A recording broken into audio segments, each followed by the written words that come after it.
Ms. Alice Yoder is the Executive Director of Community Health at Penn Medicine Lancaster General Hospital. She will talk to us today about lead and its impact on students. So let's begin with why is lead so dangerous, especially to children? Yes, thank you, Dr. Rao, for inviting me to speak about this very important topic. Children 6 years and older, children 6 years and younger, their brain is still developing, and it's very informative years in terms of the mind development. So if lead gets into the body, they can suffer serious lifelong and developmental issues because of their brain development. So some of the issues that really lead causes are lower IQ levels, learning disabilities, speech development, hearing, and hyperactivity. It also can increase the risk of miscarriages in pregnant people as well. Wow. So how do children get exposed to lead? There are many things that contain and can be contaminated with lead. It could be paint, air, water, soil, food, and some manufactured goods. I'm sure many of you have heard about some toys that are older and maybe passed down from grandma, grandpa for many years, like endeared toys, but they could have been manufactured at a time when lead was allowed to be in toys, and that's not allowed anymore. So really manufactured, some of those goods are important too.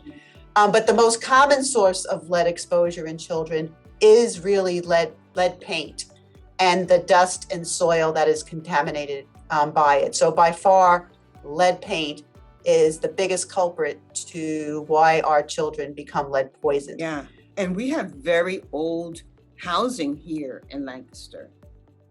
Yes, we really do.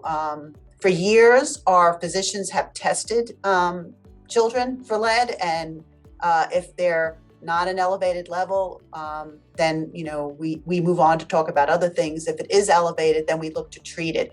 But there is no lead level that would appear in a child's lead testing that is considered safe anymore.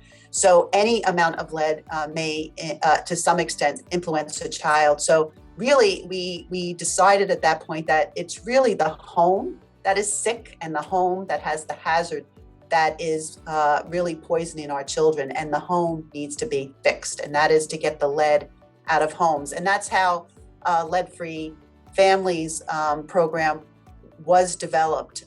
To our board of directors committed $50 million over 10 years to abate homes, to help get the lead out of homes for individuals and families. What are the warning signs of lead poisoning in children? Children with detectable levels of lead, meaning that when you get your child tested, you might come back with an elevated level and say, how did that happen? I had no idea. I didn't see any changes in my child's behavior, anything with their facial expressions, looks, how they're feeling.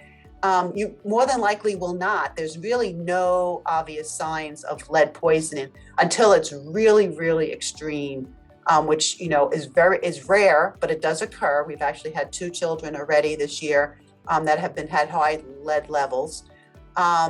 So it's really important that you get your child tested. Many people didn't have their annual physicals, or maybe did not have the children's annual physicals. Because of COVID and how hard it was to get an appointment. So if you make a physical for your child, it is really important to go get that so that your child can have that lead testing.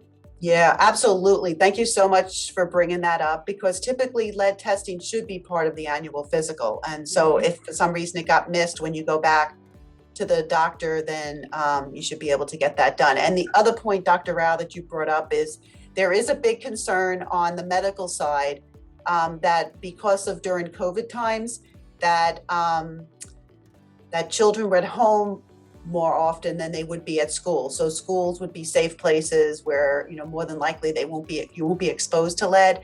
But if your child spent more time in the home, then that means that they might have been more exposed to lead. So it makes it even that more important for you to go get your child tested and screened for lead poisoning.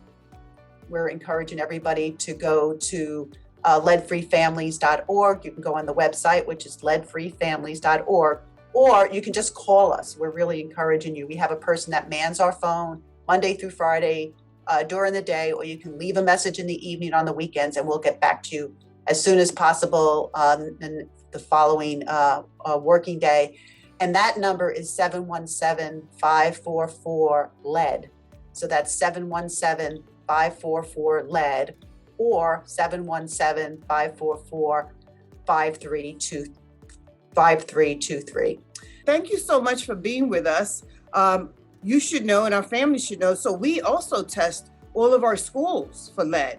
And if we find lead, we have to go through entire mitigation, including changing pipes and water fountains and things like that. So it is that important that both the schools and the hospitals are checking for lead, because they know how serious this can be for our little ones. So thank you again for being with us, sharing this information, and we'll make sure we send out that information in our weekly walkways. Oh, that's wonderful. Thank you. I appreciate you inviting me here. Thank you. Bye-bye. Bye.